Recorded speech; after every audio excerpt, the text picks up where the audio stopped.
You're standing on a dusty road in the Balkans. Summer of 2014.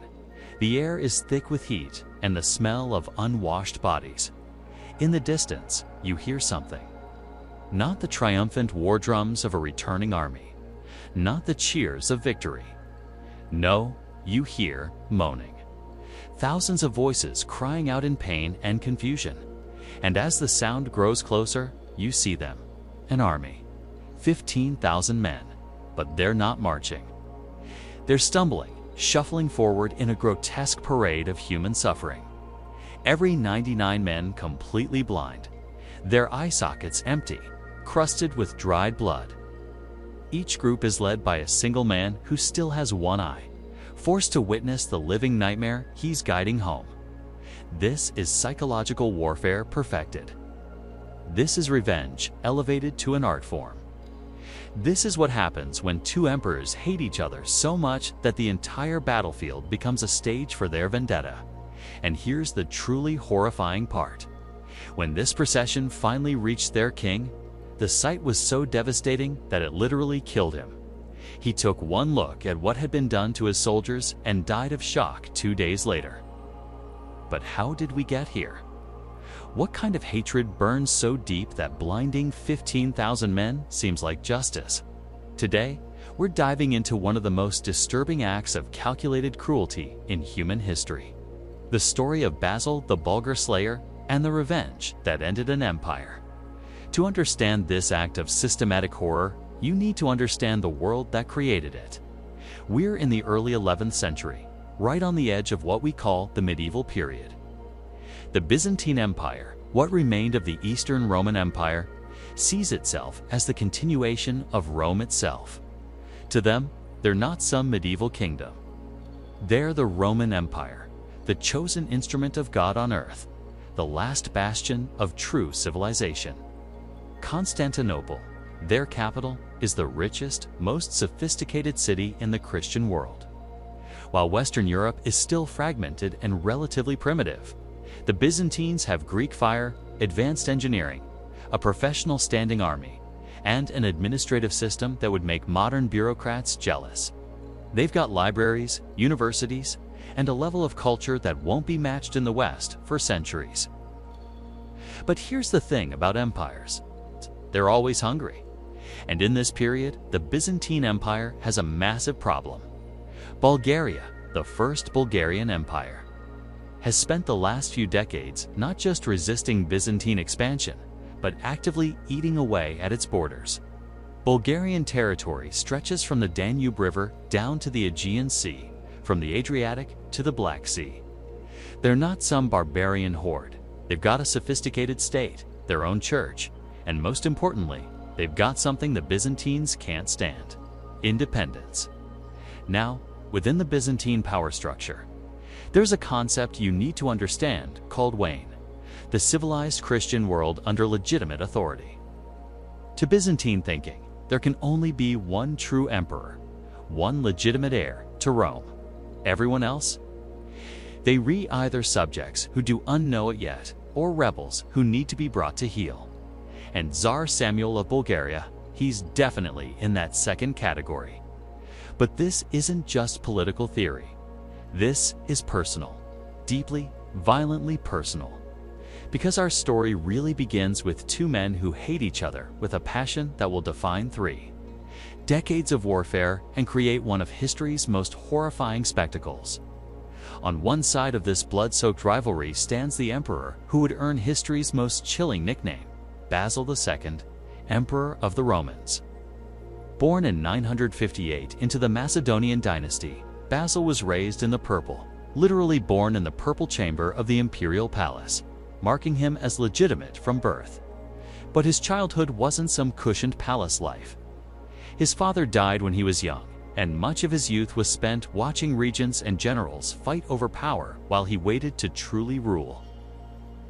When Basil finally took real control of the empire in his 20s, he was shaped by that experience. He became, by all accounts, one of the least imperial emperors you can imagine. No grand banquets, no elaborate court ceremonies, unless absolutely necessary. The man wore military gear more often than imperial purple. He never married, never had children, and reportedly lived a life that was almost monastic in its simplicity. Everything, and I mean everything, was about the empire and its expansion. The chroniclers describe him as medium height with striking blue eyes that seemed to pierce right through you. He had a thick beard and a look that made experienced generals nervous. He was methodical, patient, and absolutely ruthless when necessary, and he held grudges like other men held swords. John Skylitzes, the Byzantine historian, wrote that Basil was by nature very stern and that he never forgave an injury. Keep that in mind. It becomes very important later. Now, on the other side, we have Tsar Samuel. His origin story is actually a bit murky, which tells you something about how medieval propaganda worked. Byzantine sources try to diminish him, but the facts speak for themselves. Samuel came to power in the 970s and 980s during a period of chaos in Bulgaria. And through sheer force of will and military genius, he not only stabilized the state, but also expanded it dramatically. His contemporaries called him invincible in power. The Bulgarian sources describe him as a warrior king who led from the front, and who understood both the grand strategy of empire building and the tactical details of mountain warfare. He was clever, he was tough, and most importantly, he understood something crucial. He couldn't beat the Byzantine Empire in a straight fight. So he didn't try. He used the terrain. He used guerrilla tactics. He made the Byzantines bleed for every inch of territory. For Basil, Samuel represented everything he hated. Here was a man claiming to be a legitimate ruler of what Basil saw as Roman territory. Here was someone who dared to resist the will of God's chosen emperor. And in the summer of 986, Samuel was about to make it personal in a way that would echo for 30 years. The year is 986. Basil II is still relatively young. He's in his late 20s and he's confident. Maybe too confident. He's already dealt with some internal revolts. He's proven himself capable. And now he's decided it's time to solve the Bulgarian problem once and for all. He assembles a massive army. Sources suggest around 30,000 men, though medieval numbers are always questionable, and marches into Bulgaria. His target is the fortress of Sarakika, modern-day Sofia. It's a strategic stronghold, and taking it would open up the heart of the Bulgarian Empire. The campaign starts well enough. The Byzantines have superior numbers, better equipment, and professional troops. This should be straightforward, but Samuel has been preparing. After some inconclusive fighting around Sarika, Basil decides to withdraw for the winter. It's August, so it seems like a reasonable tactical retreat. Regroup, resupply, and come back in the spring. But to get back to Byzantine territory, the army has to go through a narrow mountain pass known as the Gate of Trajan. It's in the Shredner Gora Mountains, a tight valley where the terrain becomes the master and numbers mean nothing. Samuel saw this coming. He'd been waiting for this exact moment. He positioned his forces in the mountains overlooking the pass and let the entire Byzantine army march right into the trap. Then, when they were strung out in the narrow valley, unable to maneuver and exhausted from the march, he attacked. The Byzantine sources tried to downplay what happened next, but the facts are clear. It was a massacre. The Bulgarians came down from the heights and tore into the Byzantine column. The professional soldiers, with all their training and equipment, could unform proper battle lines in the confined space. The emperor's bodyguard tried to protect him, but it was chaos. According to the chroniclers, Basil himself barely escaped with his life. He abandoned his army, mounted a fast horse, and fled back to Constantinople. The Bulgarians captured the imperial treasury that was traveling with the army. They captured weapons, armor, and supplies, but more importantly, they captured something intangible: Basil's dignity. For an emperor who saw himself as God's chosen ruler, who believed in the divine right of the Byzantine Empire to rule all Christian lands, this was more than a military defeat. This was humiliation on a personal, spiritual level. And here's where you need to understand something about how emperors think, especially Byzantine emperors. This wasn't like a modern general losing a battle and then going back to strategize. To Basil, this defeat was a cosmic insult. Samuel hadn't just won a battle, he challenged the natural order of the universe. And Basil would spend the next 28 years making sure Samuel paid for that. After Trajan's Gate, Basil changed. The somewhat impetuous young emperor became something colder, more calculating. He didn't launch any immediate counterattack. Instead, he turned his attention inward. He had internal problems to deal with, rebellious generals who'd seen him humiliated and thought they could do better. He crushed these revolts with systematic efficiency, learning patience and the value of careful planning. But Bulgaria was never far from his mind. Starting in the late 980s and into the 990s, Basil began what would become his life's work, the systematic destruction of the Bulgarian state. And this wasn't going to be about glorious pitched battles. This was going to be about grinding Bulgaria down until nothing was left. Every year, and I mean every single year, Basil would campaign in Bulgaria. He didn't seek out Samuel's main army for a decisive battle. Instead, he went after infrastructure. He'd march into Bulgarian territory, burn the crops, destroy the farmlands, capture and demolish fortresses, and then he'd march back. Next year, repeat. It was methodical, relentless, and incredibly effective. The Byzantine historian John Skylitzes describes it like this. The Emperor Basil II continued to invade Bulgaria each year and destroy and devastate everything on his way. Think about what that means for the people on the ground. Every summer you'd hear that the Byzantine army was coming. You'd have to abandon your fields, hide your supplies, and hope your local fortress could hold, and even if the army passed by your particular village. You'd know they'd burn someone else's crops, which meant less food for everyone next winter. Samuel fought back fiercely. He was a brilliant defensive commander, and he made Basil pay for every advance. There are records of battles where the Bulgarians inflicted heavy casualties on the Byzantines. In 998, Samuel actually invaded Byzantine territory and reached all the way to Thessaloniki. But the problem was simple math. The Byzantine Empire had more resources, more men, and more money. They could take losses and keep coming. Bulgaria couldn't. By the early 1000s, the pattern was clear. Fortresses that had held for years were falling. The Bulgarian nobility, seeing the writing on the wall, started defecting to the Byzantine side. The empire was slowly being strangled. Samuel was now an old man, probably in his 60s, which was very old for the time, and you can imagine his frustration. He'd spent his entire life building and defending this empire, and now he was watching it crumble, piece by piece. But there's something about desperate men that makes them dangerous. In 1014, as Basil prepared for yet another campaign season, Samuel decided he had to make a stand. He couldn't win a war of attrition. He couldn't outlast the Byzantine Empire. But maybe, just maybe, he could win one decisive battle that would make Basil reconsider.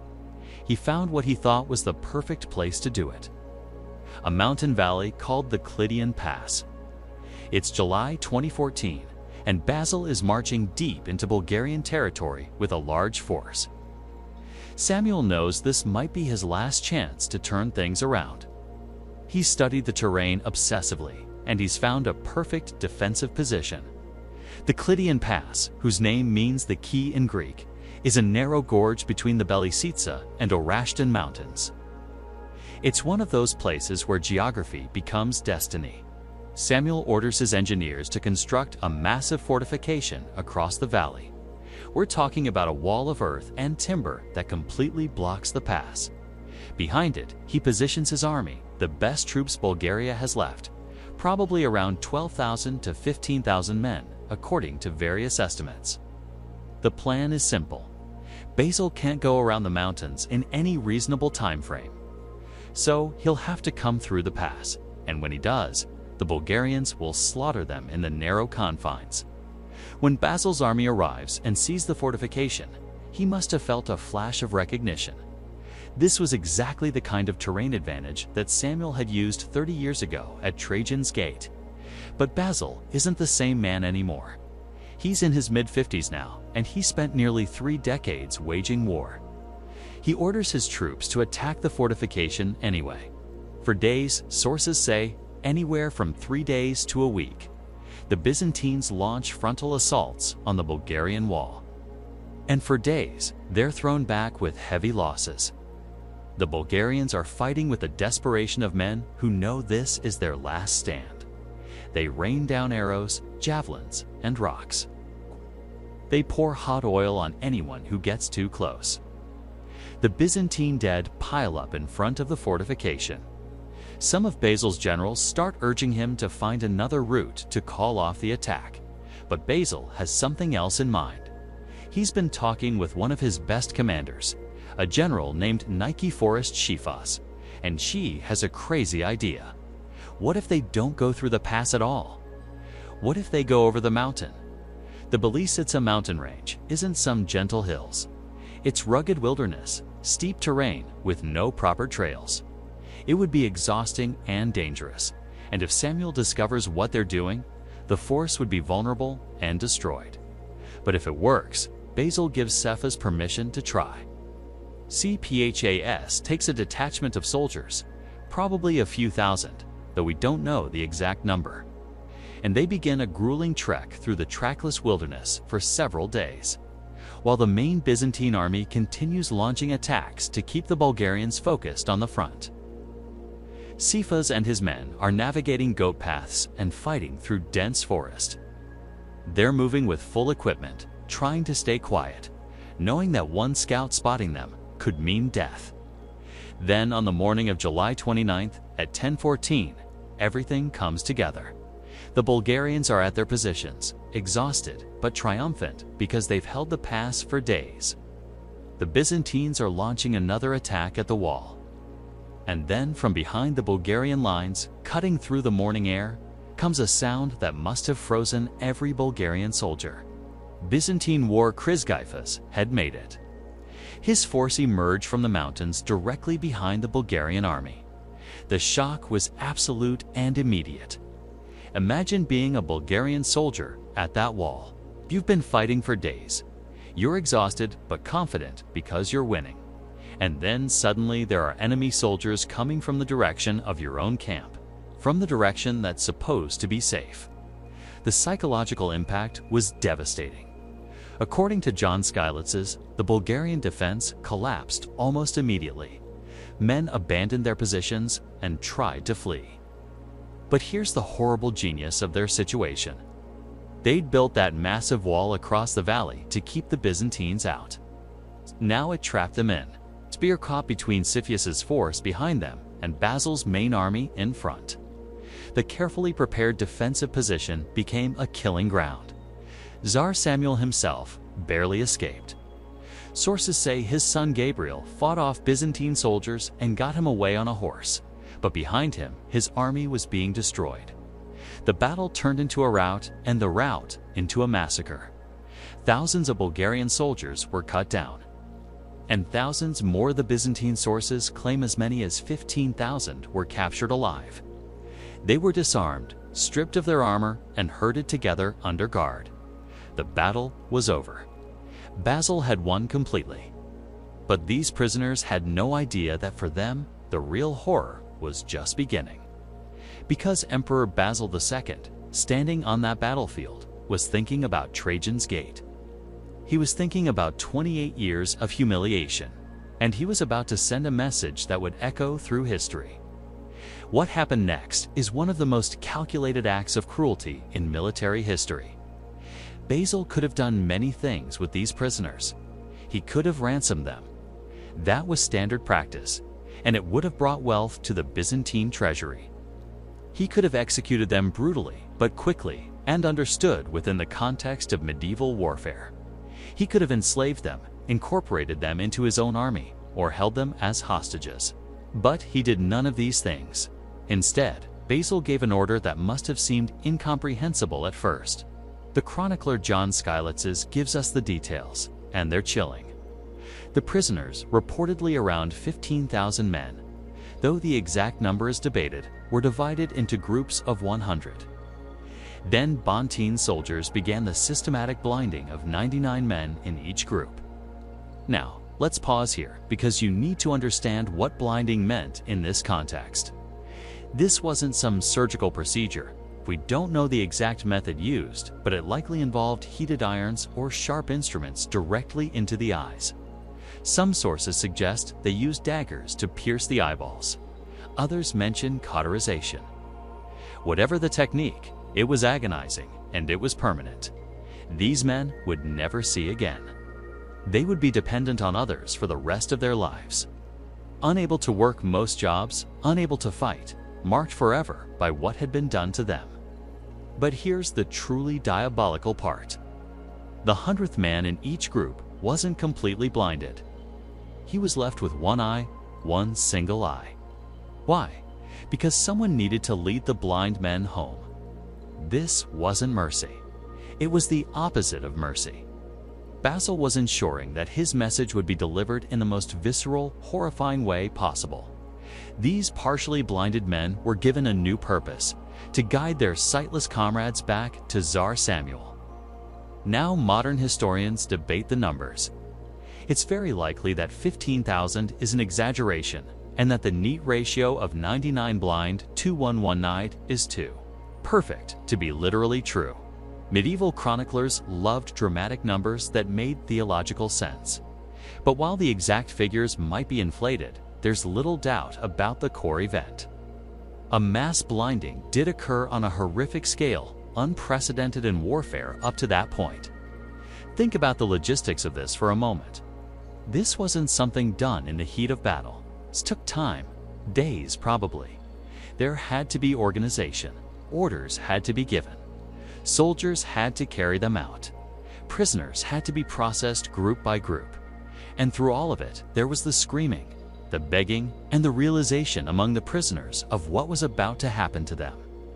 The men in the back of the line were watching what was being done to the men at the front, knowing their turn was coming. And the Byzantine soldiers carrying this out, how did they feel? Some might have seen it as just following orders. Some might have been brutalizing enemies they've been fighting for years. But you have to wonder if any of them questioned what they were doing.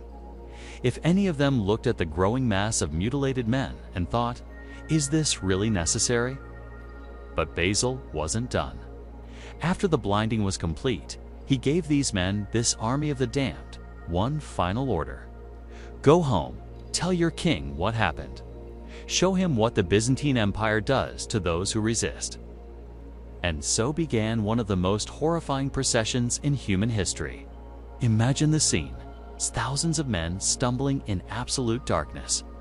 Their faces were masks of dried blood and fluid from their ruined eyes. Many were probably suffering from infection. This is medieval warfare. Nothing was sterile. Eye injuries in particular were prone to becoming septic. Some were certainly dying from their wounds as they walked.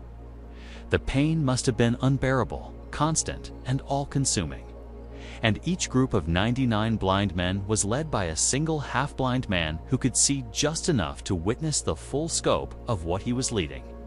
How long did this march take? We don't know exactly, but it was probably weeks. The distance from the battlefield to Samuel's location was substantial, and these men weren't moving quickly. They had to beg for food along the way. Local villagers must have stared in horror at this endless column of mutilated soldiers. The news would have spread ahead of them. The Bulgarian army is coming back, but you won't believe what was done to them. When this procession finally reached Tsar Samuel's camp in late summer of 2014, the old king was waiting for news from the battle. He knew there had been an engagement.